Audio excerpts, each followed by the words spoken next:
Hey everybody, welcome back to the channel and welcome to episode of Project LS 400. Yeah, in all honesty, I kinda lost track of the number of episodes we're in. I think we're approaching episode 30, so it's about time we get this project finished and get the LS 400 back on the road. For those of you who are new to the channel, welcome to my channel. My name is Arnold. By day I work in the field of automotive on the theoretical side of things, on way too complicated problems, on way too new cars, and in the evenings I'm an amateur working on saving classic Lexuses. So let me get you up to speed. In the last episode you saw me working on the rear bumper. We got the rear bumper back on the car. I installed parking sensors and I left this lower section out on purpose. That's the part that goes between the exhaust tips, because I need to tuck the wiring for the parking sensors bit neat together. And also I said I wanted to remove the anti-sway bar. I have thought about it a second time. I'm going to leave the sway bar in, but I did install the new sway bar end links.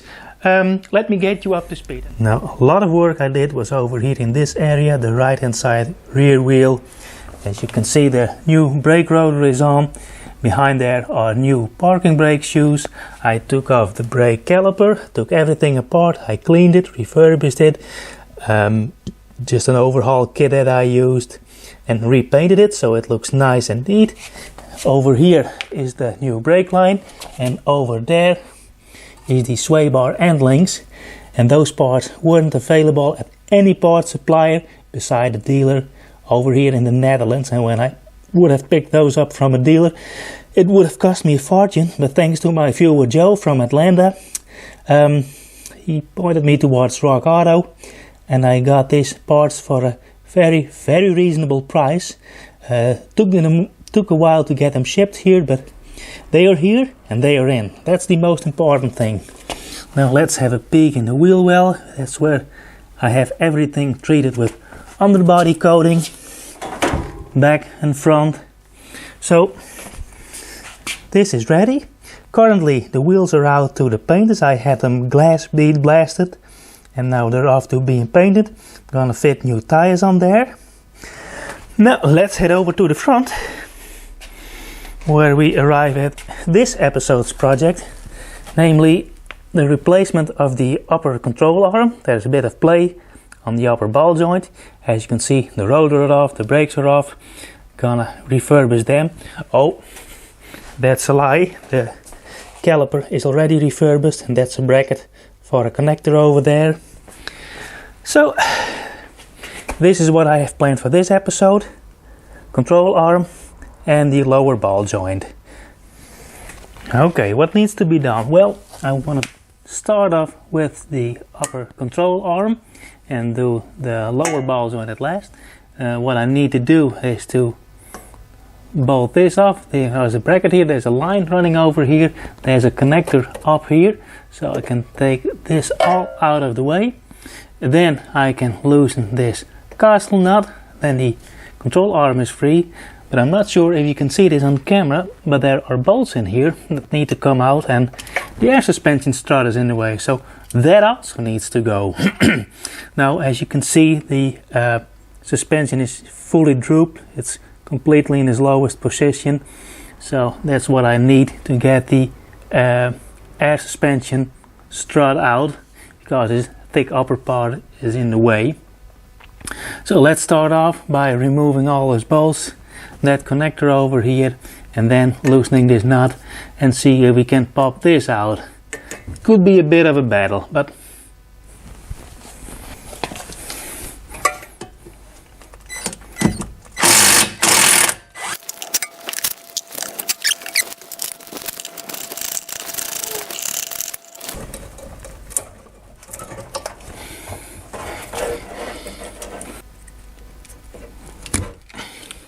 that's off. A bit aside. I put all the screws I take off in a box that I marked, but unfortunately I can get it on. I have a little bit of this penetrating fluid, which is really frothy when it comes out. Let's see if I can get something underneath that rubber, and I think I can't.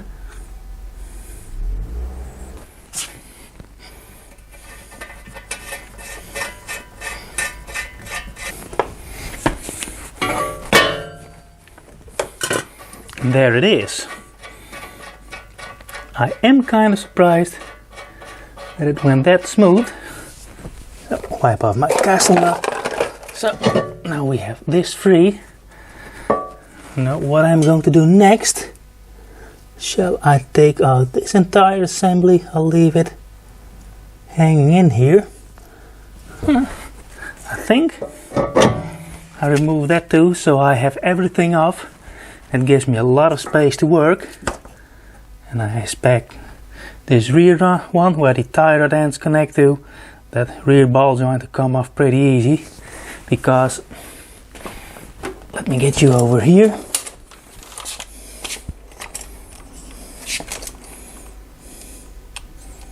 That's better.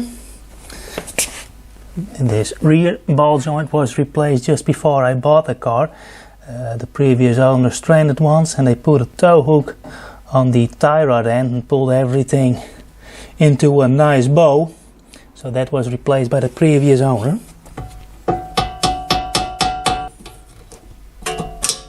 Okay, that one's out. Yeah, that's a 19mm.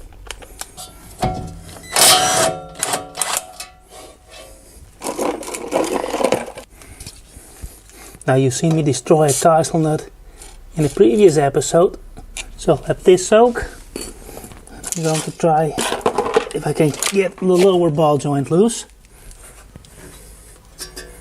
Well folks, that escalated quickly. What I ended up doing was unbolting those bolts in the center so I could take the entire hub out, and then I used my bearing puller over here to push the tie rod handling ball joint out. And now the only thing I need to do is to push this lower one out. This boot has been leaking, and yeah, I don't think there's a lot of play in here, but I have a new one, so I'm gonna place it anyway. As you can see, I have my jack put under there. I'll try to apply some pressure with the jack. See what that does. Nothing much. So I'm gonna place a jack somewhere over here so I can put it up and try the bearing puller trick once more. Well, this is my setup. I got a jack underneath here, so the suspension is a bit under compression, so I have some counter pressure. I got my bearing puller set up, and I'm pushing in with the center threaded part to push that out, and I'm gonna use my torque wrench because it requires a little bit of force. Well folks, there you have it. I got it off. I tried it again off camera. I put a little bit more effort in positioning my bearing puller, and then I could easily pop it off. Let's clean up a little bit here. It is greasy, so it's been leaking from the lower part of the boot. So, as you can see, it is a bit loose. There is grease coming out. Now the boot isn't cracked, but as you can see, you can easily move it. Now let's compare this with a new one. Now over here is the new one, and it takes a lot more effort to move it around once it's loose, but it is a bit stiffer, not much, but yeah, this one is loose. I wouldn't call this worn out, but since I ordered a couple of this, I'm gonna put this in right now. Oh, and if you're not sure, there is an R stamped in here to separate the right and the left side one. Now next up is to remove the bolt from the air suspension strut, the lower one. It's a 19mm nut on the back and a 17mm bolt head on the front.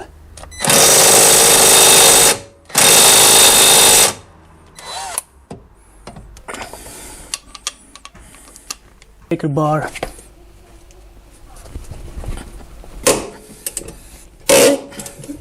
There it is.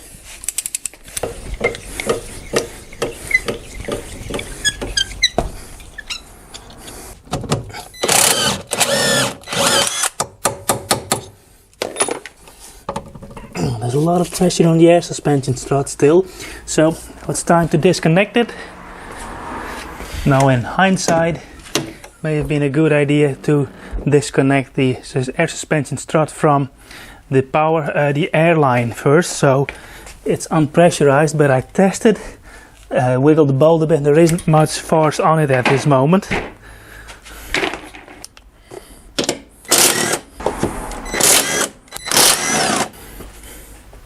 So here's the adjuster for the shock absorbers. And I think by pushing it in, it gets disconnected, and it does. Put that aside. Now there are 3 more nuts on the strut top. In fact, exactly the same as the ones on top.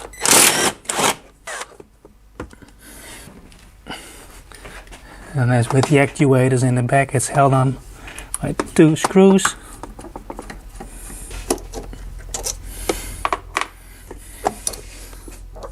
And now it's off. Just look at the position. Well, now I need to get the airline unhooked.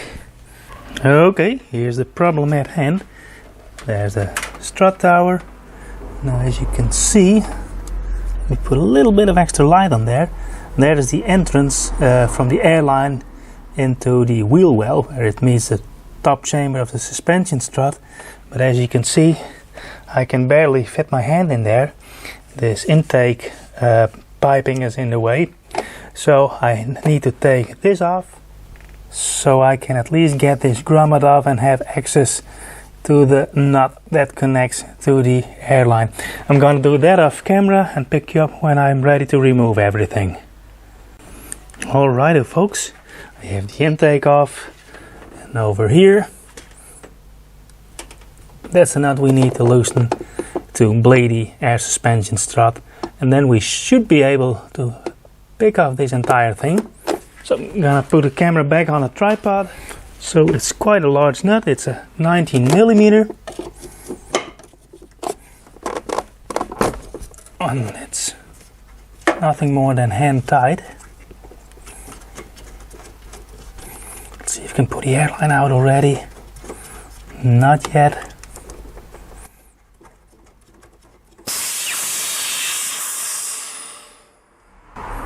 And there we have it. I'm checking the 2 O-rings on there. They look very nice. There's a little droplet of water on there.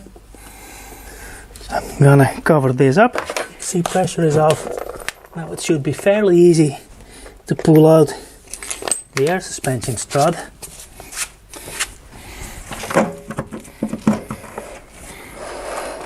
Compress it entirely. I'm putting the upper control arm up. There you have it. The single most expensive part on an LS400, the air suspension strut for the front axle.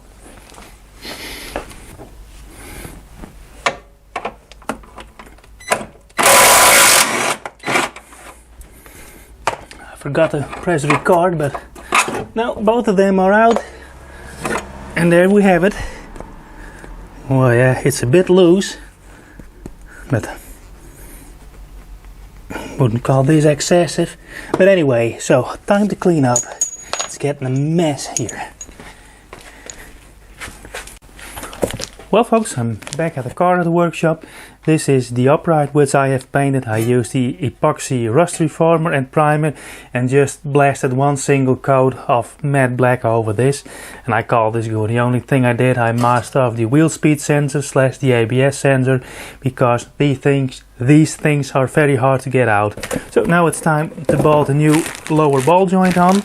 I'm gonna do that over here of the car. It comes with 2 new bolts, which is nice. This is it. Goes on something like this. Finger tight first. That's good enough.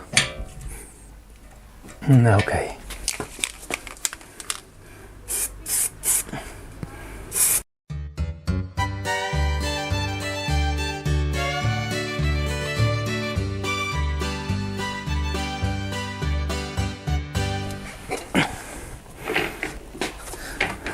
Well, I forgot to push record, but I could easily slide the control arm in.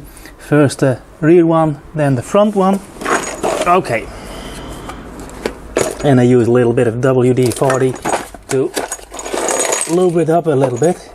Here are the bolts. And what I'm thinking of doing is put a little bit of copper grease on here, because it rotates around this point. The workshop manual doesn't call for that, but I have good hopes that the car will benefit from it. So put it aside.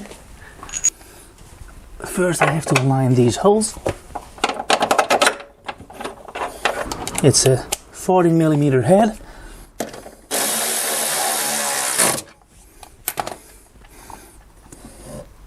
Now normally you have to take note of the ride height of such a control arm, because the bushings are loaded, and when you tighten them, its neutral position is the position to tighten them in.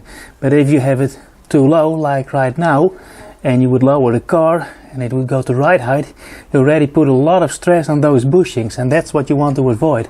But when I took this out, maybe you could see it could rotate freely, so there is no load on those bushings, those rubber bushings in there. So I didn't take note of the ride height because I didn't need to. Now it's time to torque this to spec. The workshop manual calls for 140 Newton meters.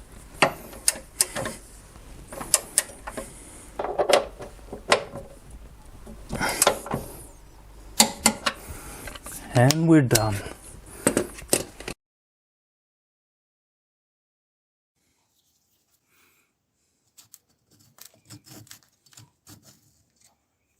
That's the problem you have with these air bladders on these air suspension struts. You really need to clean this mess out. This is the original one to the car, I'm pretty sure. So now is the time to take precautionary measurements to prevent further rusting. It's a bit hard to get it in one shot, but over here is the air suspension strut.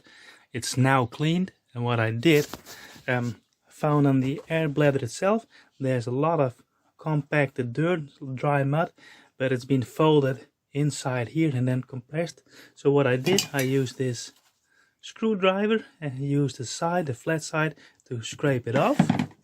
Then I needed to clean in here. There was a lot of rust forming over here and also compacted dirt. So it was a mixture of rust and, well, I would say dirt from the road. And I used this skewer with a small point of it, no sharp point, so you can't stab yourself through your skin. You have to make the point a little bit blunt. And what I did is just scrape it out, and also did it here. The air bladder seems to be in good condition, but there was a lot of loose dirt, also a mixture of rust and road dirt inside there. Now it's out. Then I treated it with Brunux. This is a rust reformer, epoxy based. Put a little bit in a lid and a small brush, and I painted it on here and all the areas that had surface rust. So now I let it sit. I'm gonna paint it tomorrow once this is dry. And here's the air suspension strut with the following day, and I painted it with Motip or Duplicolor semi-gloss black. It's got a nice and even coat of black, looks clean. I don't do anything to the air bladder besides cleaning it and get the rust particles out. But I don't treat it with anything you'd use to preserve plastics, bumpers and tires, like tire shine, may cause dirt to stick to the bladder. So just clean it with water and a dry cloth, and don't use any chemicals or any soap to clean this. Just leave it be. I also cleaned the skirt, and the next thing I'm going to do is put a skirt on. I'm going to treat the skirt on the outside with some tire shine stuff, just a little amount to make it nice and even, but nothing on the inside where it would cause dirt to stick between the skirt and the bladder. So that's the basic maintenance for air suspension struts. Okay, and there is the air inlet on the upper part, and it faces the inside of the wheel well, and you can't rotate the upper part in relation to the lower part. Just find one locating hole.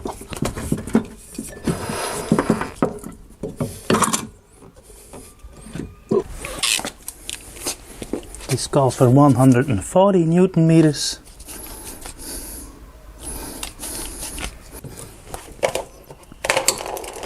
And there it is. Now I sort of forgot to put the ride height sensor in, but I notice I can easily put this in. Just stick it behind here, locate all the holes.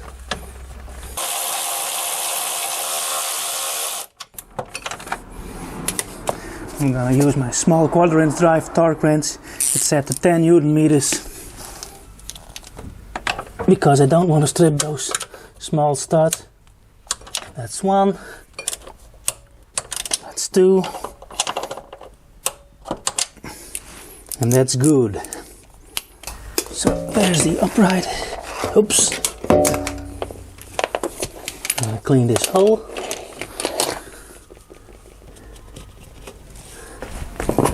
And always think about the next guy, which most likely is myself.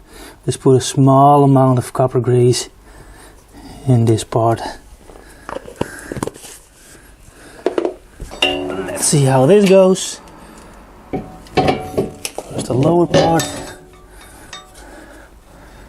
Also gonna put a little bit of copper grease on the upper part. There it is.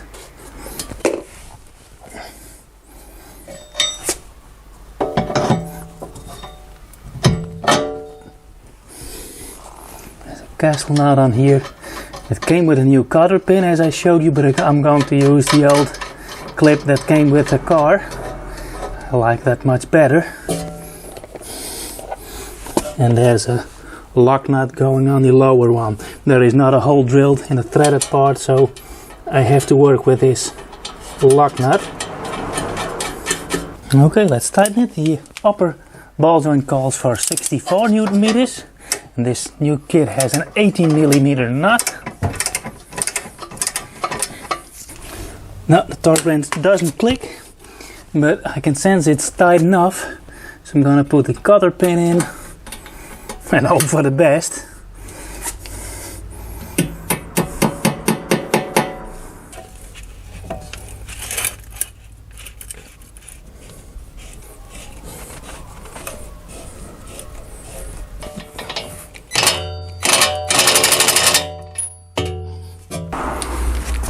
Lower ball joint calls for 152 Newton meters. In this case it's a 24mm nut.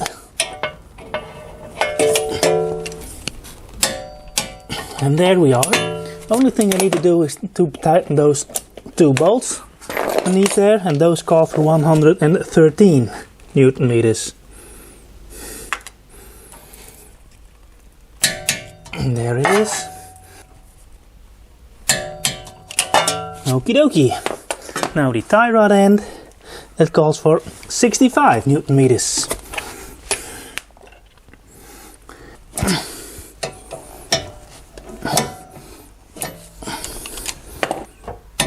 And there it is. Sort of nut falls out. I'm gonna get a new cotter pin for that.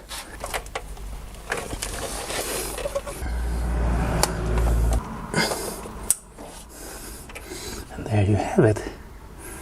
Okay, well, now we're ready to put the brake caliper in. But before I put on the brake caliper, it's time to give it a final blast with this underbody coating.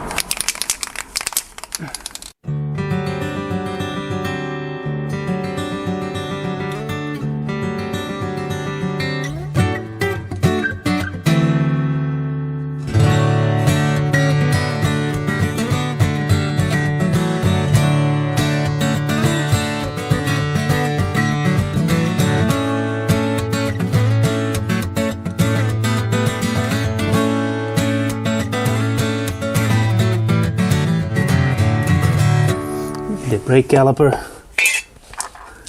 Got the bolts cleaned.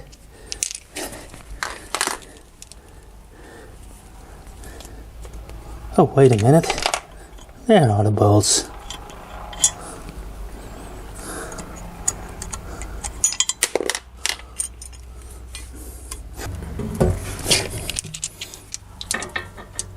Oh, wait a minute. I forgot something. Rotor comes in first. Darn. It's 30 degrees Celsius out today, so I think it's a bit the heat that got to my head. I already cleaned it inside and out.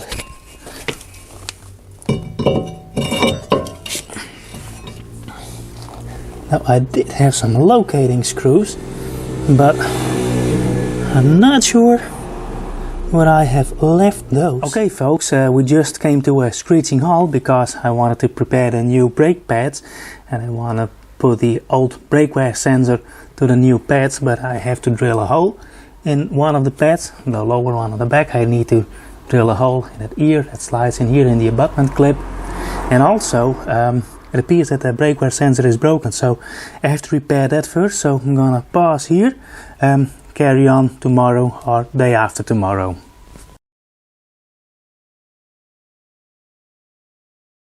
So here's the problem at hand. Here's the brake wear sensor and there's only one wire coming out, and basically the sensor is just a continuous loop, and once it wears through, the continuity is broken and it shines a warning light on the dashboard. Now what I did, this is the connector for the brake wear sensor, and they just twisted the wires together. This piece of wire was coming out, so I already prepared a new one. There it is. This is going to be my new brake wear sensor. Alright, we're a couple of days later, and this is the brake pad with a new homemade sensor attached to it. The camera will focus. The white stuff you can see is heat resistant glue. And I put some shrink tubing over there and soldered the wiring back to the connector. So now the brake pads are ready to go on. Well folks, I didn't learn from my previous mistake where I tried to install the wrong brake pads. Now I took the wrong brake pads while I had these for the facelift one in store, but I stored it somewhere else. Well, I'm gonna toss the outer one in first. And see, these have this provision in here for the brake wear sensor. So I guess I have to do my homework again, or find a way to squeeze that sensor out. That was my own dumb mistake.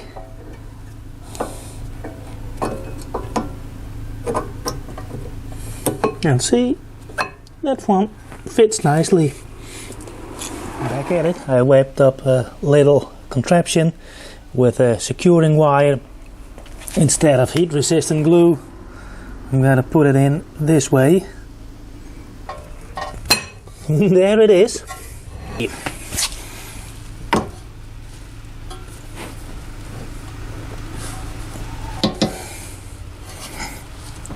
I have to compress the sliding pins a little bit over here.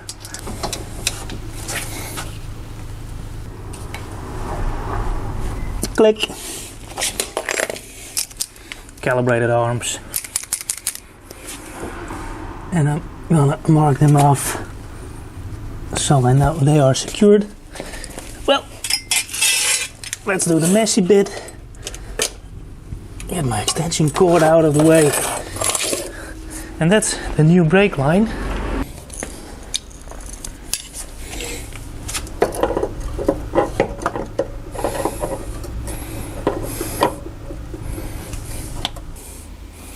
Forgot to show you one thing. I found these. These are the spreader clips that need to go in the back of the brake pads. That I forgot.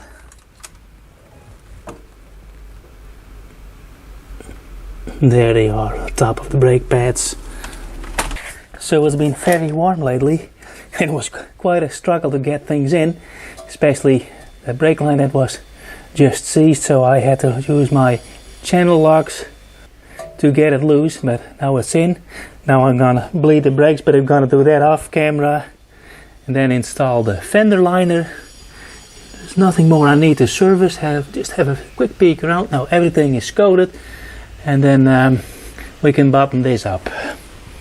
Now you know how you replace the upper control arm and what maintenance you can do to an older air suspension of an early Lexus LS 400. I'm going to part this episode here and continue to do the last bits on the right hand side on the car before it's time to get it out for the first time, but that's something for the next episode. I hope you liked following me along, and if you did, please give me a like, maybe subscribe to the channel, leave a comment if you have any questions or remarks. And for now, well, I'd like to thank you for watching, and I hope to see you on the next one. Bye!